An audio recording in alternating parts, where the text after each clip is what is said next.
नीतिवचन अध्याय 1। नीतिवचन अध्याय 1। दाऊद के पुत्र इस्राएल के राजा सुलेमान के नीतिवचन। इनके द्वारा पढ़ने वाला बुद्धि और शिक्षा प्राप्त करे और समझ की बातें समझे और काम करने में प्रवीणता और धर्म, न्याय और सिधाई की शिक्षा पाए, और भोलों को चतुराई और जवान को ज्ञान और विवेक मिले, और बुद्धिमान सुनकर अपनी विद्या बढ़ाए और समझदार बुद्धि का उपदेश पाए, जिससे वे नीतिवचन और दृष्टांत को और बुद्धिमानों के वचन और उनके रहस्य को समझे। यहोवा का भय मानना बुद्धि का मूल है। बुद्धि और शिक्षा को मूढ़ ही लोग तुच्छ जानते हैं।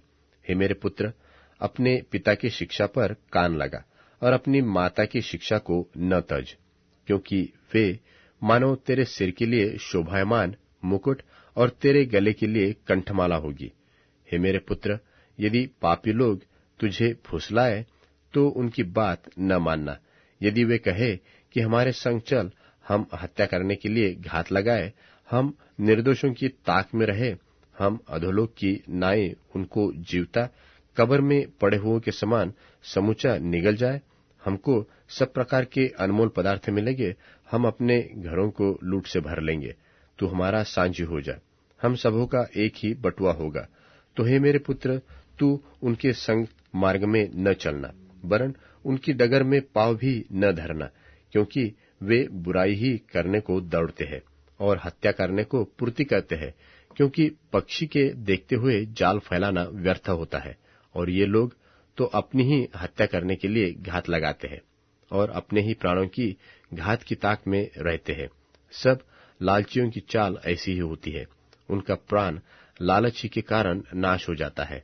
बुद्धि सड़क में ऊंचे स्वर से बोलती है और चौकों में प्रचार करती है।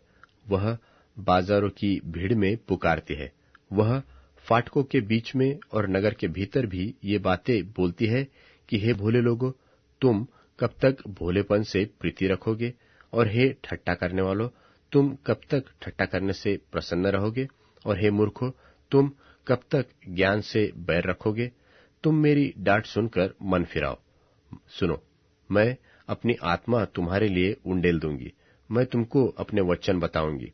मैंने तो पुकारा परंतु तुमने इनकार किया, और मैंने हाथ फैलाया परंतु किसी ने ध्यान न दिया, वरन तुमने मेरी सारी सम्मति को अनसुनी किया और मेरी ताड़ना का मूल्य न जाना।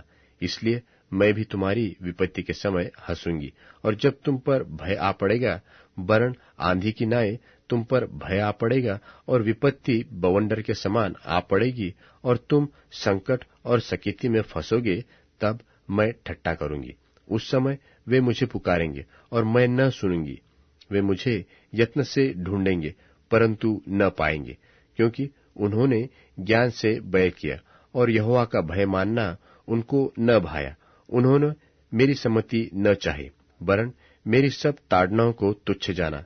इसलिए वे अपनी करने का फल आप भोगेंगे और अपनी युक्तियों के फल से अघा जाएंगे, क्योंकि भोले लोगों का भटक जाना उनके घात किए जाने का कारण होगा, और निश्चित रहने के कारण मूढ़ लोग नाश होंगे। परंतु जो मेरी सुनेगा वह निडर बसा रहेगा और बेखटके के सुख से रहेगा।